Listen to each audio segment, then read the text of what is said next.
So now we're going to go right into the program. And I was initially going to moderate this, but then, we decided we had another idea because one of our panelists got sick and wasn't able to come. I have a lot of opinions on this and other matters, as you may have noticed. So I asked one of my smartest friends, Zachary Karabell, to join us as the moderator. He's a columnist at Reuters. He was just named today head of global strategy for a company called Envestnet, which is a 1,000-person investing firm. And I think we ought to get the panelists up here. So come on up, Zachary et al. Where am I supposed to sit? I think you're supposed to sit right there. Okay, thank you. I know that because I'm the moderator. Hi. So Business Infinity, which is clearly a humble and not overweening title to begin this conference.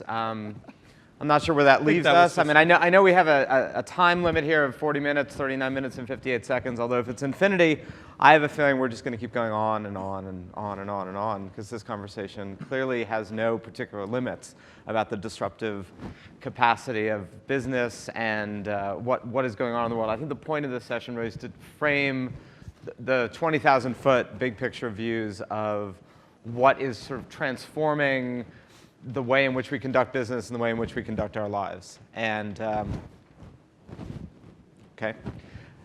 and David is, as usual, assembled an incredibly compelling group of people to talk about this. We're actually going to go from the far left and head kind of this way and around, just to create the infinity symbol rather than going in a linear fashion.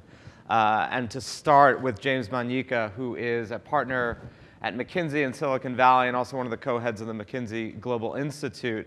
And David referred to James earlier, having just been in Moscow and helped the presidents of Finland, Russia, and France think about their digital future. But this is more about the business side of things.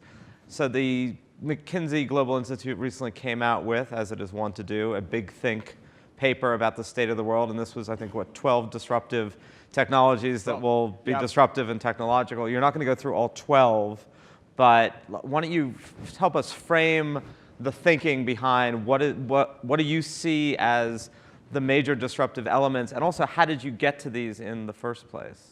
Well, thank you, Zach, and glad to be here. We were trying to think pretty hard about what's going to make a big difference, a disruptive difference to the economy of the next decade. And we actually took everybody's list. Cisco had a list, MIT had a list, everybody had a list. We had like 100 lists of exciting, interesting technologies that were going to change things. We decided to select for 3 things. First, which of these technologies were we seeing a big enough step change in the cost and performance of the technology? So think the human genome, right? It took us 13 years and nearly $3 billion to sequence it. Now it takes us a couple of hours and a couple $1,000. So big step change. Second, we selected for which of these technologies were going to touch the most number of things in the economy, where things range from people, workers, machines, sectors, etc. Third, and perhaps most importantly for this conversation, which of these technologies were going to disrupt or touch some of the largest profit pools today and big chunks of GDP. So we sorted through all that, and that's how we got to the short list of the 12 that we got. I mean, it's a list that includes everything from the mobile internet to 3D printing to synthetic biology. You can all take a look at the list. But what was interesting about that list, though, are the implications. So if you look at the list, for the most part, as consumers, we should love all of these things, actually, because either these are products and services that we're not going to pay very much for, if anything at all, actually, in some of the cases. So this is going to be great. As entrepreneurs and innovators, we should love the list. It's going to be a fantastic list. As workers, we're going to have to think a little bit, because some of this is going to put pressure on how we think about work and how we think about things. I think a group that's going to have a tough time are incumbent companies, large companies, partly because it's mostly a lot of their profit pools that are being disrupted. They're going to have to do a heck of a lot more to keep up with what the entrepreneurs and the innovators can do. Some of them are doing it, but they're going to have a tough time. And then this is the point that we talked about earlier that David brought up, which is it became very clear as you thought through the implications across companies, sectors, and economies that leaders of every stripe, presidents, prime ministers, CEOs, they're all going to have to be technologists. So let me stop there. But that's what we kind of went through. So I'm going to do one follow-up before we turn to Todd, who will represent, I think, on this panel, the incumbent company. Quite the setup. So that was a nice, the opposite of a softball. Did you consider, just for a moment, that it's very chic, particularly in these kind of venues, to talk about the next wave of disruption, the change agent, the thing that's going to make everything different? What about the potential that things aren't going to be quite as different as we consider them to be in these kind of venues, right? That it's going to be more like, I mean, all of us remember the futuristic images of Blade Runner, right? What was partly striking about that wasn't the fact that there were flying cars, it was that there were just decaying buildings and people going about their lives trying to do whatever they're going to do with slightly worse scenery and slightly better technology. Oh, we did, but most of this is quite real. That's why we didn't go too far into the future, into the 50-year view. So take what we've already seen. The internet is wonderful. Take search, right? Search as an economic question has created something like close to $1 trillion of consumer surplus. Now, if you add up all the revenues of all the search companies, they don't even come anywhere close to that. That's an example of a real disruption. We're seeing the same thing with the mobile internet. We're going to see the same thing with cloud computing. So these are quite real disruptions for established companies and incumbents coming up from mostly innovators and entrepreneurs. So these are very real things. So Todd Bradley is the executive vice president of Hewlett-Packard. Again, probably in the wheelhouse of an incumbent established company, certainly about as established as one can find in the technology world, which seems to be defined by the newest company and the newest thing. So if you've got Twitter on the one hand, you certainly have HP on the other, and you've been in various roles from heading up hardware divisions to strategic policies in China. And I'm sure you have heard at various points over your career lots of people coming in from consultants to technologists about what it is that's going to change and transform the industry as we know it. But there's a big difference between those observations and the nitty-gritty business of, one, how do you manage a large enterprise? How do you operationalize this in a business sense? And the very fact that we still do live, at least partly, in a physical world, and stuff has to be made and has to be gotten from place to place. So how do you integrate these kinds of big picture observations when it comes to how does this become operationalized in a business? So, I read James's, and for disclosure, we worked with James and McKinsey and the Institute for some time. And I take a little bit of exception to the description of some of the things. No, not from the perspective you're going to make fun of me for, but many of the technologies James and his team talked about in the paper are exceptionally relevant. And while they're innovative and disruptive, they're also transformational. When we think about the category of wearables, we think about the category of 3D printing, I think the way we think about them and some of the hype that gets presented around them may not necessarily be the way those products come to market. We see a lot of media around 3D printing and whether it's cartoon characters or I think I saw somebody produced a Larynx with a 3D printer the other day. I think the true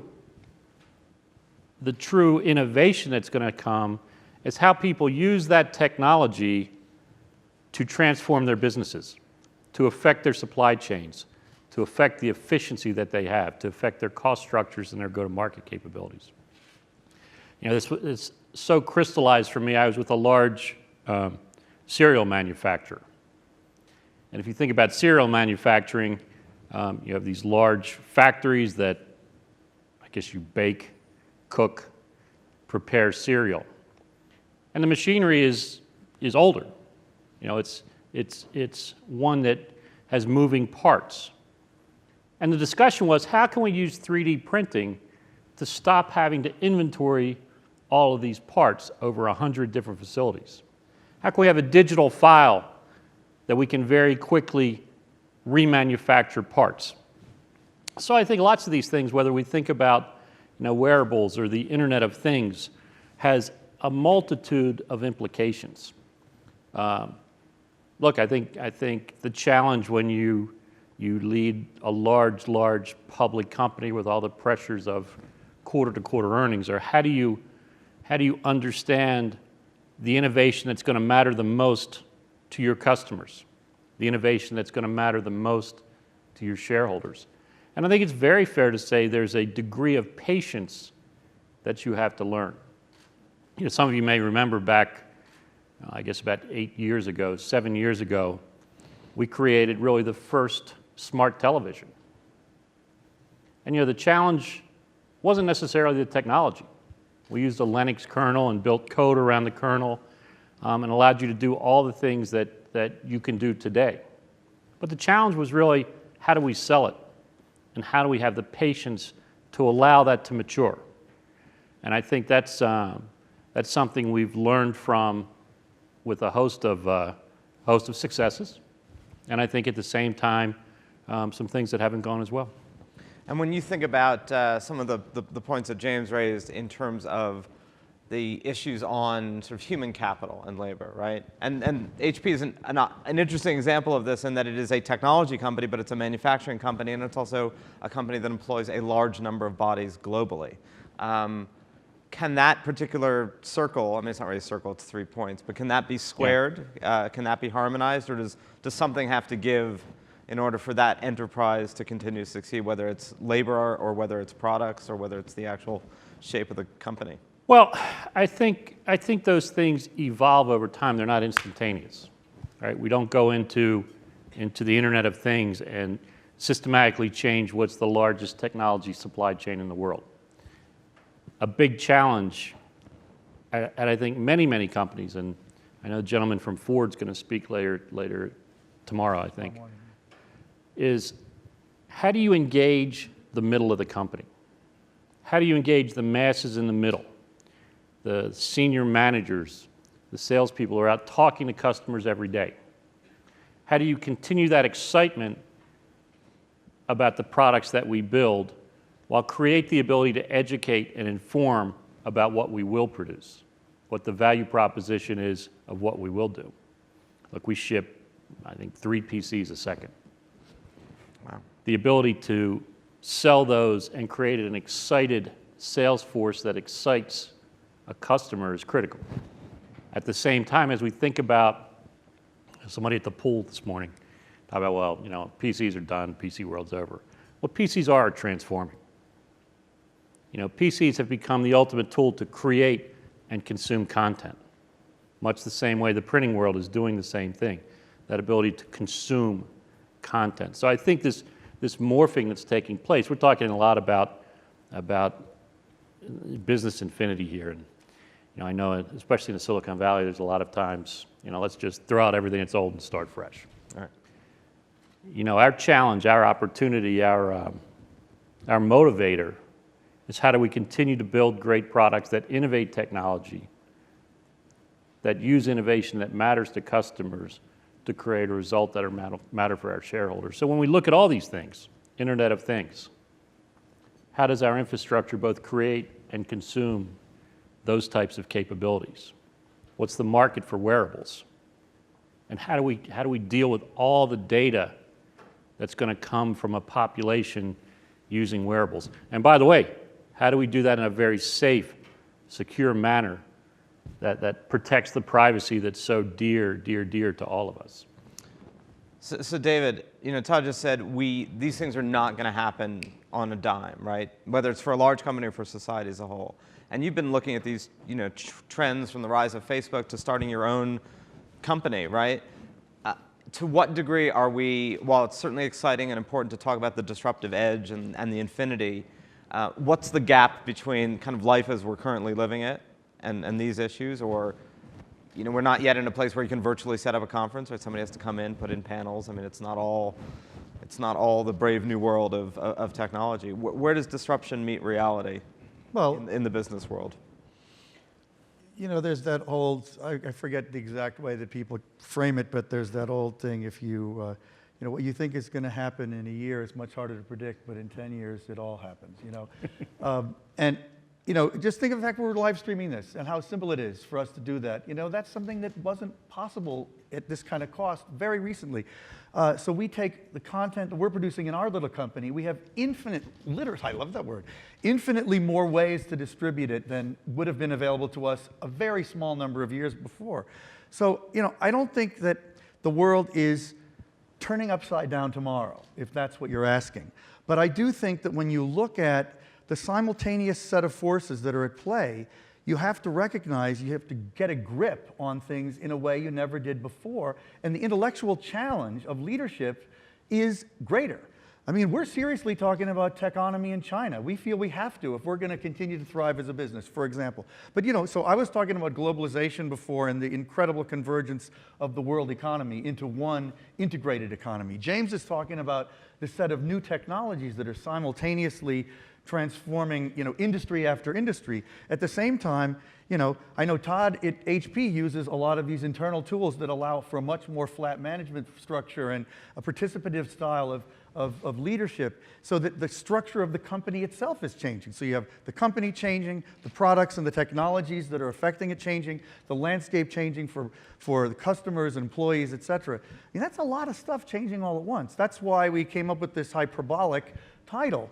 And I don't think it's inappropriate to try to be a little bit alarmist. Partly because, as James said, if every leader has to be a technologist, they are not today. That's why we are hyperbolic.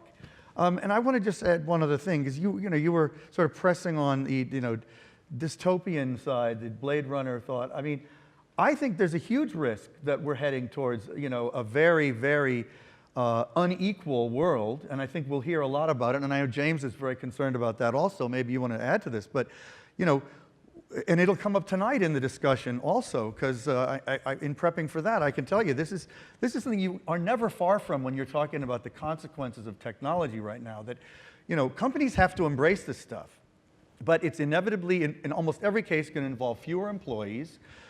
It is enabling a lot of startups to emerge from nowhere with very few resources and be disruptive. That creates jobs, but whether the number of jobs created there is going to be sufficient to employ all the people who are losing their jobs in the old system is very dubious, really. I think there's a huge risk that we are headed towards a kind of society where some leaders are technologists and they keep their organizations super sleek, super innovative, but the society in which they live has monumental, vast numbers of suffering. And by the way, I mean, I push on this because I tend to share the sort of everything's getting better, we're moving forward, isn't that wonderful? But to put the brakes on that for a minute, Tyler Cowen recently wrote about the net effect of this is, I mean, you said this will be good for individuals. His point is that the net effect of this is that it could be very good for a limited number of individuals and highly disruptive, as we've already seen, for a lot of people who are used to working in a certain fashion and are unable, undisposed, unwilling to work in another sort of fashion. Yeah, but I think when we talk about individuals, I always think that we tend to bundle too much into the individual, right? So if you say individuals as consumers, this is mostly good news, right? Individuals as innovators and entrepreneurs, good news. Individuals as workers, maybe mixed, right? So I think we have to go through what do you mean when you say the individuals. Given that this is supposed to be about business infinity, one of the things that you both, Todd and David, you touched upon it, I'm actually quite astounded at the way in which the simultaneous nature at which everything is changing. You showed demographics about global prosperity. Keep in mind that over the next decade, we're going to have 3 billion new consumers who are able to consume at unprecedented rates. They're going to spend about $30 trillion, and most of them are not here, right, in the societies and the sectors and the economies that we think about. I mean, so take a category like machinery, industrial machinery. You and I were talking about this, David. If you laid out, for example, the 10 largest producers of industrial machinery on a revenue basis, right, it'd be mostly companies that we all recognize. If you did that on a unit basis, units shipped, you may be lucky if you can recognize 2 of those companies. The point about that is that much of this is happening at very different price points in markets and spaces that are going to put enormous challenges on established incumbent companies. So companies are going to have to think about that. Think about some of the points around capturing value and surplus, right? So the list of technologies that we had includes some that have well-established business models, but some that do not, right? Where surplus is going to be up for grabs, either because we're going to pass it all to consumers in cheap or free things, or it's going to be gettable by companies outside of your sector. So if today, David, so let's do a quick example. If today you wanted to find out what did I do that's financially relevant or the transactions that I did today, Would you rather talk to my bank, or would you rather talk to somebody who's shaping the mobile platform that I'm doing having those experiences on? Who has the better information? And by the way, does that then create an opportunity for whoever's got that better information to participate in sectors like financial services that didn't participate before? That's an example of how surplus could start to shift between sectors. These are real challenges that executives are going to have to think through, but they also represent tremendous opportunity. But I think, if I could, I think the other point, and I'll disagree with David a little bit on this, That's good. is when I think about the tools that we've created, some of the business tools that have spawned out of the massive consumerization. You think about how you use social networking to now engage with the workforce. And there are multiple ways to think about it. We tend to think about it as how do we use those tools to improve the efficiency and effectiveness of that workforce, be it a sales force or a distribution network. We tend to think about it, how do we use those tools to affect the supply chain to make sure that our products get to market faster? How do we use those tools to talk about things that are important to our customers? You know, the Facebook type of communication tools. So I think many of these disruptive innovations that we see coming out of the world have broad multiple sets of usages and multiple ways to think about how do we use these? How do we use them effectively, not just as individuals, Right. not just as individuals, but as large companies that have, you know, the task of deploying and distributing information across, you know, 180 countries. And how do you engage that workforce across that broad spectrum?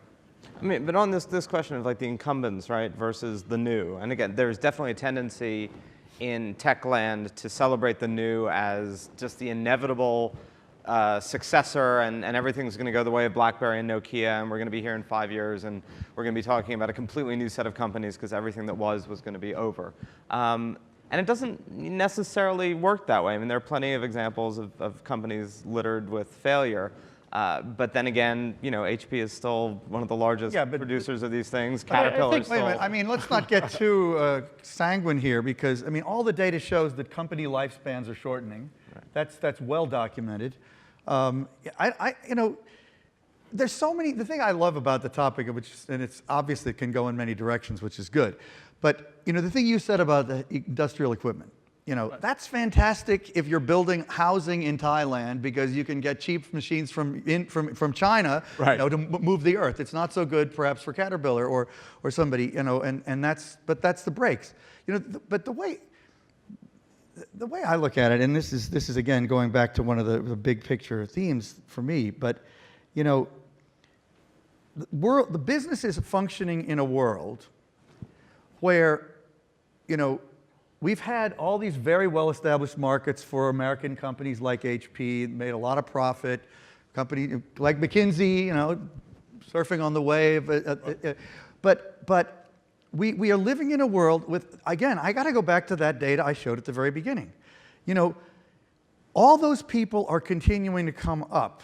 And now they have information more than ever about what our life is like.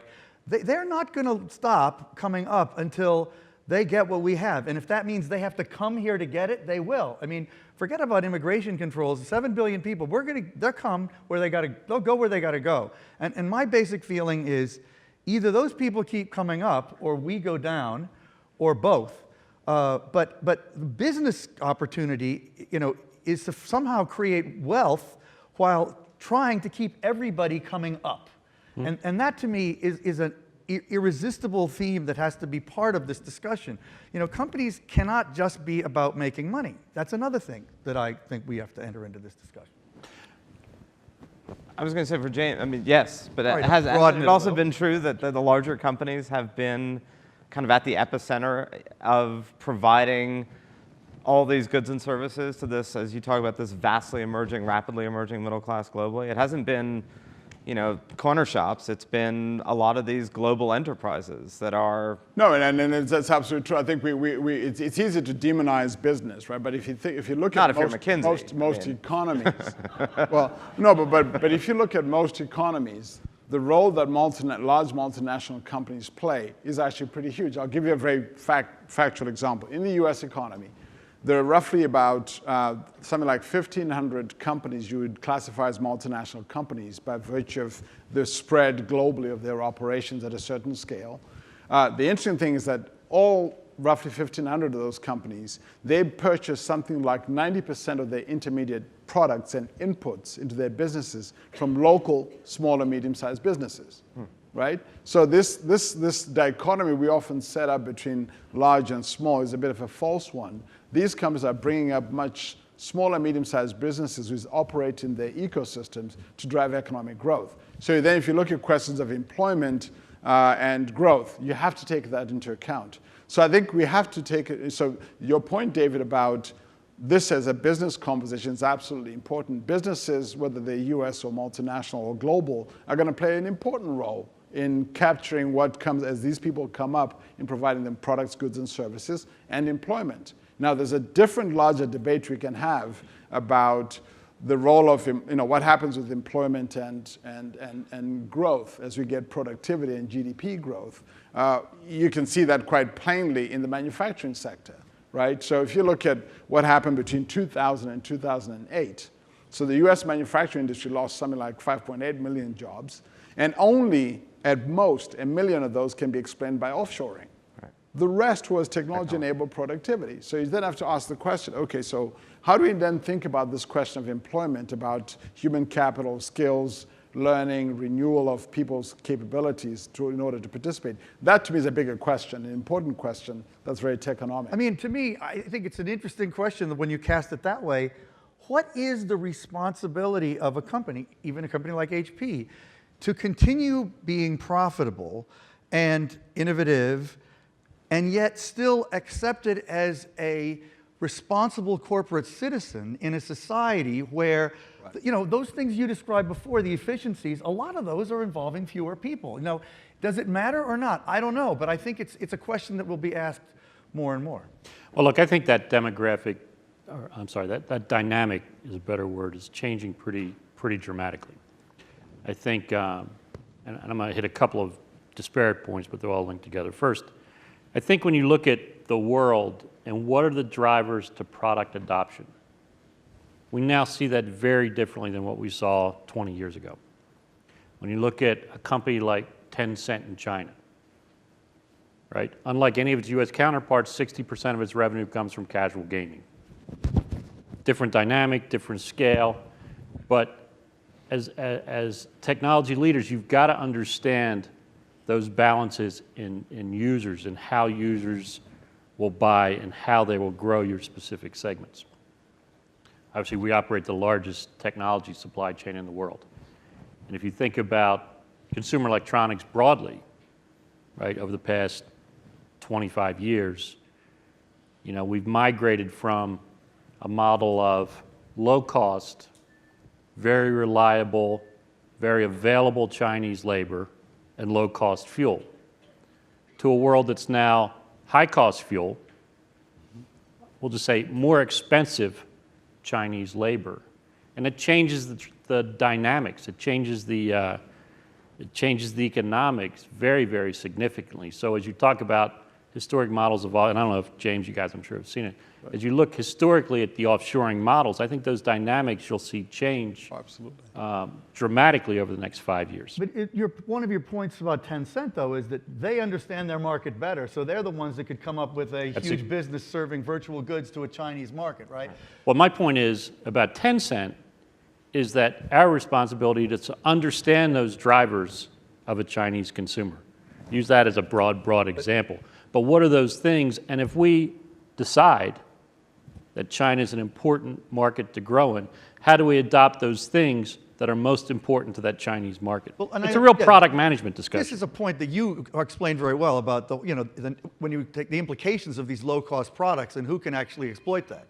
Oh, absolutely, because it raises this question about who captures the value from these and what do the business models need to look like in order for companies to capture the benefit of this. But I also don't want to lose this point about work and the future of work. There are actually quite a few interesting, very thoughtful people in the audience, by the way. You should probably true, go I know, to we- them. we definitely don't. Tom Malone's in the room and Gary Bowles, who've been thinking also about these questions about the future of work.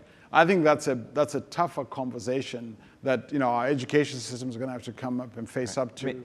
What companies do is going to have to. We should turn to the audience. I mean, partly it's tougher because, if you'd said when Pittsburgh and the Rust Belt was falling apart in the late 70s, early 80s, that there was going to be some sort of service-oriented tech hub, Carnegie Mellon-infused revival in that area, you could have made that argument, but you couldn't have charted a pathway. You only knew what was ending. You had really no credible argument about what was being created. And clearly, even in the retail space now, which has been the only source of job creation, retail, low-paid healthcare services, and temporary work. In my neighborhood, I mean, this is true everywhere. A bank branch opens up and a Duane Reade opens up, and it's all ATMs. And now, of course, Duane Reade is all self-checkout with barcodes. So even a store can open up with essentially no people serving consumers who have no jobs. There you go. So let's questions. Miss. And if Tom Malone wants to be ambushed, I'd love to hear where he is and what he has to say. Since And James you know the drill. Please about identify this. yourself and let everyone. Hi, I'm Alex Leo. I'm the head of product for IBT Media via Reuters and ABC News and Huffington Post. I sort of hate the word disrupt, and I think that means I'm going to be asked to leave this conference, but mostly because it Hardly. embraces the idea of nascent technologies while ignoring the execution of things. And we all remember Blockbuster, which met its SAT this week, was partnered with Enron back in the day, I believe before Netflix, or at least at the same time as Netflix, to do digital streaming video, and it was going to be the future, and it was going to disrupt everything, but it failed because it didn't, one of those companies was corrupt and one of them just failed to adapt quickly enough. So when we talk about disruption and new ideas, that McKinsey report that you put out didn't have ideas that are so nascent that they haven't been forged into. They have been established. And how do we talk about disruption and new companies and new ideas and new platforms in a way that makes it not about the things that you're going to find on a Business Insider list or whatever, but in ways that you're going to actually find value for your users, for your workers, and for everything you've talked about here? Yeah, I'd be happy to respond to that question directly. I mean, we were not trying to answer your question in the 12, so we were not trying to find things that no one has ever heard of or that were still at the cutting edge. We were trying to understand of the things that are going on, which are the big enough, which ones are going to be big enough to impact some of the largest economics that exist today. So I would have been shocked if you'd been surprised by anything on that list, but it's more, the selection that we got to that I think was the point. I think your point about execution is absolutely everything. We all know of examples where, innovations have come up, but the execution's been terrible. So this does not intend to minimize at all questions about execution. Our point about disruption was really more of an economic question about large profit pools, different ways of doing business, different economic models for companies that may have to change, as well as shifts between sectors that are likely to look different. Anyone? Sir? And I think your point was to call it infinity rather than disruption as an endlessly unfolding, mysterious, Evolving. ineffable reality. Sir? Hi, Mark Bonchek, Chief Catalyst with Orbit. I'm very taken with the idea of every leader needing to become a technologist. My question is, can existing leaders become technologists, or do we have to wait for the Ferdinand's next question. generation? Thank you. What do you think in terms of your customers? Are you both looking at me? Yeah, we're going to look at you. I mean, when you talk to really big, non-tech companies that are buying a huge amount of HP stuff, does the CEO get it? So I think in that example, do they get it? Yes, they understand that technology is a phenomenal enabler to new products, to new routes to market, to new understandings, in-depth understandings of what their customers want. It's invaluable in how they think about the futures of their companies. I think to your question of can people change or do you have to wait? Well, it's self-fulfilling, right? You have to evolve to continually be successful. I can't think of an industry on the planet right now that doesn't have an enormous dependency on technology of some sort. I mean, if you just take the 3D example I used as we started this of a factory in the middle of the Midwest somewhere that'll use 3D printing as a way to improve the efficiency of that factory, improve, in essence, the return for their shareholder. It's a continual evolution, and I think the ability of people to understand the usage of technology and understand the ways that it can make innovation relevant for their customers is unprecedented. I think we should ambush Tom Malone, whose name was unfortunately mentioned for him. Could we get the mic to Mike Tom right back there? Sorry for. I have enormous respect for Tom. No, so do I. Well, thank you. That almost makes it worth being ambushed. So I think there are a couple of thoughts I had as I was listening to the panel discussion so far. First is, I think that in some ways it's easier to predict how things are going to change in terms of how businesses are organized and how they work than it is to predict the specific products or services they'll be selling. That's fair. So some of the things, as some of you on the panel at least know I've written about, are about that. I think we're likely to see much more decentralized decision-making in business. The old days of hierarchical top-down command and control, I don't think they're gone completely, but I think their dominance is definitely fading away, and I think that's because of the technologies we're talking about here. I think the world in which most things got done inside a single company are also becoming less important. Another thing that we'll talk about, I guess, tomorrow morning that I've talked about in other venues is the importance of engaging crowds in a lot of the things that used to happen inside a single company. Often those are external crowds. Sometimes they're even internal crowds. But I think the old hierarchical models of should we have a functional hierarchy or a matrix, those are becoming less important questions than the questions about should we have a contest here? Should we have a prediction market? Should we have a collaborative system like how Wikipedia does articles? I think those things are fairly clearly going to become much more important.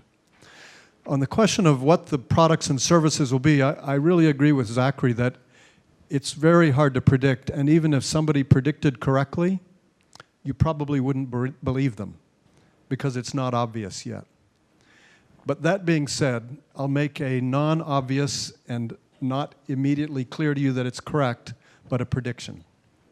So my prediction is that an important source of jobs in the future will not just be people who are highly educated and good at doing kind of cognitive tasks. An increasingly important source of jobs, I think, will be people who are socially skilled and good at interacting with other humans.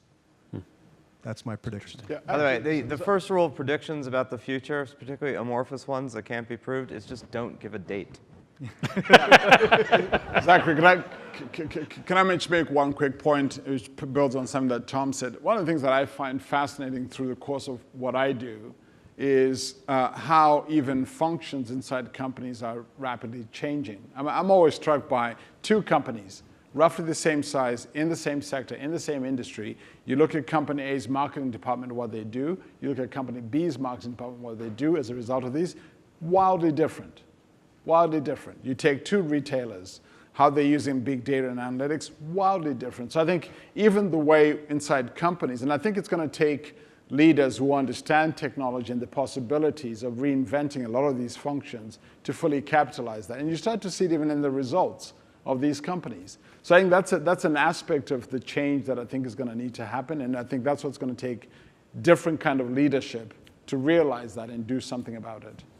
And it's interesting, I mean, David, you've written a lot about this, obviously, but the point about social skills, right? One of the things I think all of us always hear is, oh, all these companies are coming, they're doing this social stuff that has no dollar value, and then you have lots of people doing services and ideas, but, who's going to pay for it, right? Because they're not making anything. Without recognizing that the history of business is companies providing something to people that they value, need, and desire, right? Period.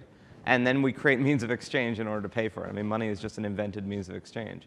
So it's an interesting idea of, it's very hard for people to see what kind of dollar value social transactions, gaming are going to have, but it's just another good provided. It may not be a piece of hardware, but it's inherently a piece of software. I mean, I think you sort of saw that very early with Facebook, and I guess maybe. No, I don't know. I'd love to hear Tom someday talk more about that. But if you think that we're moving into a world where physical goods matter less and virtual experience matters more, then it makes sense to me that in the interactions you do have with people in a commercial context, how they treat you is going to matter even more. Because you're not really going to care as much about what they sell you in a physical sense. That would be one thing I would think maybe Tom's talking about, but I'm not really sure. Maybe, can we get to one more? Do we have one more?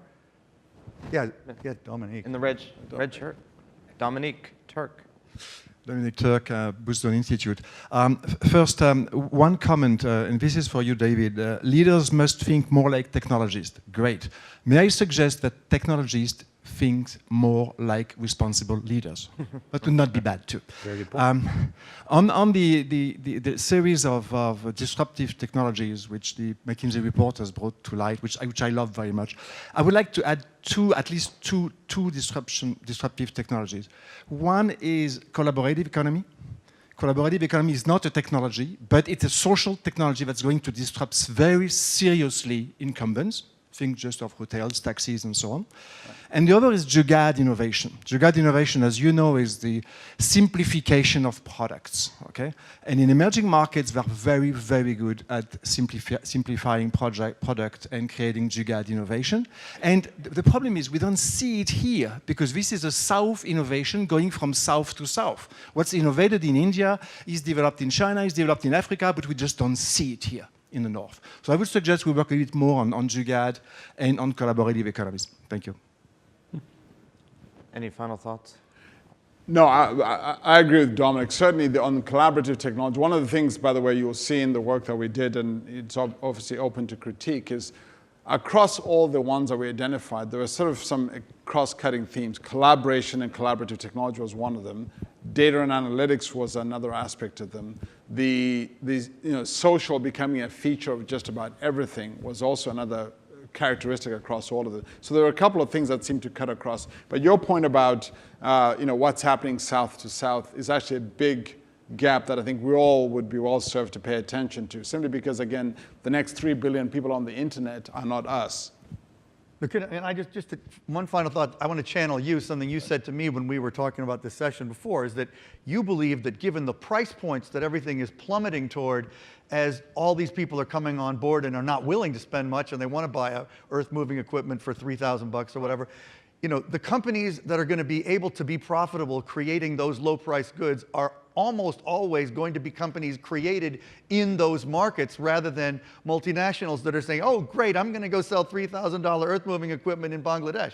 Well, there certainly are so far. Yeah, and I think that's a very scary and interestingly bracing thought. Well, even an infinite discussion must have a finite end. And while this is the finite end to this infinite panel, it is not the finite end to this not infinite, but still two-day conference where I'm sure all these themes will continue. So James, David, the maestro, and Todd, thank you very much, and thank you all. Thanks, Well Zachary. done. Welcome. Thanks so much. Thanks, James. Thank you.